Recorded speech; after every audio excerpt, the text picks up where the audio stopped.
அனைவருக்கும் வணக்கம். இந்தியாவோட லார்ஜஸ்ட் ஸ்டாக் புரோக்கர்னு சொல்லக்கூடிய க்ரோ ஸ்டாக் புரோக்கர்ல என்னென்ன ஃபியூச்சர்ஸ்லாம் கொடுத்துருக்காங்க, அந்த ஃபியூச்சர்லாம் நம்ம யூஸ் பண்ணுறதா இருந்துச்சுன்னா எந்த மாதிரியான சார்ஜஸ்லாம் கலெக்ட் பண்ணுறாங்க, அப்படி சார்ஜஸ்லாம் பே பண்ணி இந்த பிளாட்ஃபார்மை யூஸ் பண்ணுற அளவுக்கு இது ஒர்த்தா இல்லையா அப்படிங்கிற என்னோட ஒப்பீனியனையும் இந்த வீடியோ மூலமா உங்க கூட ஷேர் பண்ணிக்க போறேன். அந்த வகையில் இந்த க்ரோ ஸ்டாக் புரோக்கர்ல என்னென்ன ஃபீச்சர்ஸ்லாம் கொடுத்துருக்காங்கன்னு சொல்லிட்டு ஃபீச்சர்ஸை பத்தி ஃபர்ஸ்ட் பார்த்துடலாம். இந்த க்ரோ பிளாட்ஃபார்ம்ல நீங்க ஒரு ட்ரேடிங் அண்ட் டிமெட் அக்கௌண்ட்டை கிரியேட் பண்றதுக்காக எந்த ஒரு அமௌண்ட்டையும் பே பண்ண தேவையில்ல, ஃப்ரீயாவே உங்களால அக்கௌண்ட்டை கிரியேட் பண்ணிக்க முடியும். அப்படி நீங்க கிரியேட் பண்ணிருக்கக்கூடிய அந்த அக்கௌண்ட்டை மெயின்டைன் பண்றதுக்காகவும் எந்த ஒரு அமௌண்ட்டையும் ஆனுவல் மெயின்டெனன்ஸ் ஃபீயா பே பண்ண தேவையில்ல. கம்ப்ளீட்டா இதை ஒரு ஃப்ரீ அக்கௌண்டா தான் ப்ரொவைட் பண்றாங்க. இந்த க்ரோ பிளாட்ஃபார்ம் 2016ல இருந்து ஆப்ரேட் ஆயிட்டு இருக்கக்கூடிய ஒரு டிஸ்கவுண்ட் ஸ்டாக் புரோக்கர். இவங்க ப்ரொவைட் பண்ணக்கூடிய அக்கௌண்ட்டை யூஸ் பண்ணி உங்களால stock market, mutual fund, IPO, currency, commodity, future and option, பாண்ட்ஸ்னு இத்தனை டைப் ஆஃப் இன்வெஸ்ட்மெண்ட் அண்ட் ட்ரேடிங்கை பண்ணிக்க முடியும். உங்களுக்கு தேவைப்பட்ட அந்த க்ரோ பிளாட்ஃபார்மை யூஸ் பண்ணியே 12,50,000 வரைக்கும் உங்களால லோன் எடுத்துக்க முடியும்.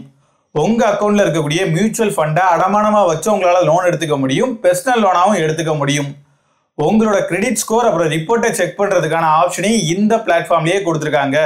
இந்த லோனை இவங்களோட ஓன் என்பிஎஃப்சி அப்புறம் மற்ற ஒரு சில என்பிஎஃப்சி அண்ட் பேங்க்ஸை லெண்டிங் பார்ட்னரா வச்சுதான் இவங்க லோனை ப்ரொவைட் பண்றாங்க. அப்புறம் இவங்க கிட்ட மார்ஜின் ட்ரேடிங்கான ஆப்ஷனுமே அவைலபிளா இருக்குது.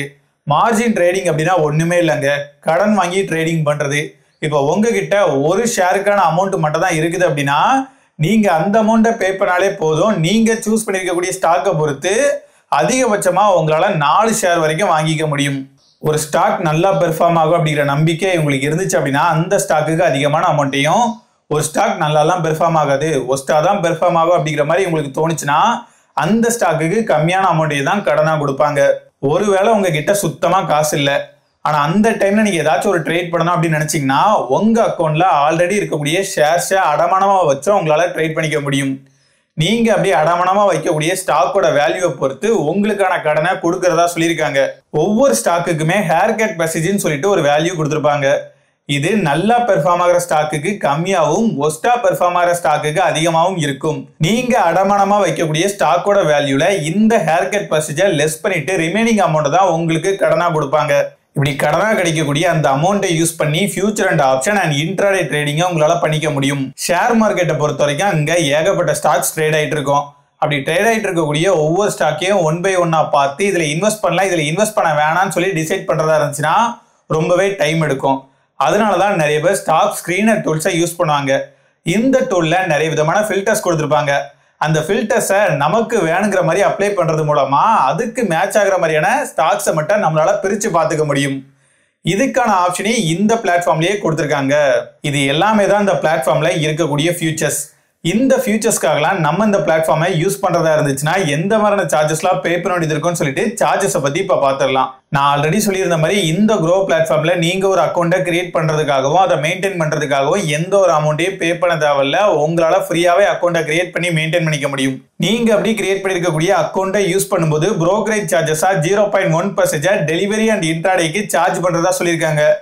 மினிமம் 5 ரூபாயில இருந்து மேக்சிமம் 20 ரூபாய் வரைக்குமே இந்த சார்ஜஸ் இருக்கும் அப்படிங்கிறதையும் சொல்லியிருக்காங்க. Currency, commodity, future and option எல்லாத்துக்குமே பிளாட்டா 20 ரூபாயை புரோக்கரேஜ் சார்ஜஸா பெர் டிரான்சாக்ஷனுக்கு சார்ஜ் பண்ணணும்னு சொல்லியிருக்காங்க. மார்ஜின் ட்ரேடிங் பண்றப்போ நீங்க கடனா வாங்கியிருக்கக்கூடிய அந்த தொகைக்கு வட்டியும் போடுவாங்க. நீங்க கடனா வாங்கியிருக்கக்கூடிய அந்த தொகையில 0.041% பெர் டேக்கான இன்ட்ரெஸ்டா சார்ஜ் பண்றதா சொல்லியிருக்காங்க. அதோட மட்டும் இல்லாம இந்த எம்டிஎஃப்-ஓட புரோக்கரேஜ் சார்ஜஸா 0.1% சார்ஜ் பண்றதாவும் சொல்லியிருக்காங்க. நீங்க உங்க அக்கௌண்ட்ல இருக்கக்கூடிய ஷேர்ஸை அடமானமா வச்சு ட்ரேட் பண்றீங்க அப்படின்னா அதை அடமானமா வைக்கும் போதும் மீட்கும் போதும் 20 ரூபாயை சார்ஜ் பண்றதா சொல்லியிருக்காங்க. இன்ட்ராடே ட்ரேடிங் அப்போ நீங்க பிளேஸ் பண்ணக்கூடிய ஒவ்வொரு ஆர்டரையுமே அன்னைக்கு மார்க்கெட் க்ளோஸ் ஆகுறதுக்குள்ள நீங்க க்ளோஸ் பண்ணி ஆகணும். அப்படி நீங்க க்ளோஸ் பண்ணாம விட்ட ஆர்டரை இவங்க உங்களுக்காக க்ளோஸ் பண்றாங்க அப்படின்னா ஆட்டோ ஸ்கொயர் ஆஃப் சார்ஜஸா 20 ரூபாயை பெர் ஆர்டருக்கு சார்ஜ் பண்றதா சொல்லியிருக்காங்க. இதை தவிர்த்தும் ஒரு சில சார்ஜஸை இவங்க சார்ஜ் பண்றது இல்ல. செபி அப்புறம் நம்மளோட கவர்மெண்ட் டாக்ஸ்ன்னு சொல்லி பிடிச்சிட்டு போயிருவாங்க. இந்த பிளாட்ஃபார்மோட ரிவ்யூஸை நான் பிளே ஸ்டோர்ல படிச்ச வரைக்குமே நிறைய பேருக்கு இதோட யூஐ பிடிச்சிருக்கு அப்படிங்கிற மாதிரி ரிவ்யூஸ்ல படிச்சாலும் ஒரு சிலருக்கு இந்த பிளாட்ஃபார்ம் ஒழுங்கா ஒர்க் ஆக மாட்டேங்குது, லேக் ஆகுது, ஸ்லோவா இருக்குது அப்படிங்கிற மாதிரியும் ரிவ்யூஸ்ல மென்ஷன் பண்ணியிருந்தாங்க. அதோட மட்டும் இல்லாம ஃபியூச்சர் அண்ட் ஆப்ஷன் செக்ஷன் ரொம்பவே ஒஸ்டா இருக்கு அப்படிங்கிற மாதிரியும் ரிவ்யூஸை என்னால பார்க்க முடிஞ்சது. இந்த மாதிரியான பிரச்சனைகளுக்காகலாம் உங்களோட கஸ்டமர் சப்போர்ட்டை கான்டாக்ட் பண்ணா அவங்களும் ப்ராப்பரா ரெஸ்பான்ஸ் பண்றது இல்லை அப்படிங்கிற மாதிரியும் நிறைய ரிவ்யூஸை என்னால படிக்க முடிஞ்சது. இவ்வளவு விஷயங்கள் இருந்தாலுமே நான் என்னோட ஒப்பீனியன் சொல்றேன். என்ன பொறுத்த வரைக்கும் இவங்க உங்களுக்கு அக்கௌண்ட்டை ஃப்ரீயாவே ப்ரொவைட் பண்றதுனால நீங்க இதுல ஒரு அக்கௌண்ட்டை கிரியேட் பண்ணி அந்த அக்கௌண்ட்டை யூஸ் பண்ணி டெஸ்ட் பண்ணி பாருங்க. சின்ன சின்ன அமௌண்ட்டுக்கு ட்ரேட் பண்ணி அவங்க வாங்கக்கூடிய புரோக்கரேஜ் சார்ஜஸ் எல்லாமே உங்களுக்கு ஓகேவா அப்படிங்கிறத பாருங்க. அப்படி ஓகே அப்படின்னா நீங்க தாராளமா அந்த பிளாட்ஃபார்மை யூஸ் பண்ணலாம். அப்படி இல்லைன்னா உங்களுக்கு எந்த பிளாட்ஃபார்ம் பிடிச்சிருக்குதோ நீங்க அந்த பிளாட்ஃபார்ம் கிட்ட போயிடலாம். நீங்க எந்த பிளாட்ஃபார்மை யூஸ் பண்ணி ட்ரேட் பண்றதா இருந்தாலும் சரி, அவங்க கொடுக்கக்கூடிய லோனா இருக்கட்டும், மார்ஜினா இருக்கட்டும், இது எல்லாத்தையுமே பார்த்து மயங்கி உங்களோட தகுதிக்கு மீறி நீங்க ட்ரேட் பண்ணிடாதீங்க. அது ரொம்பவே ரிஸ்கான ஒரு விஷயம். உஷாரா இருந்துக்கோங்க. வரட்டா?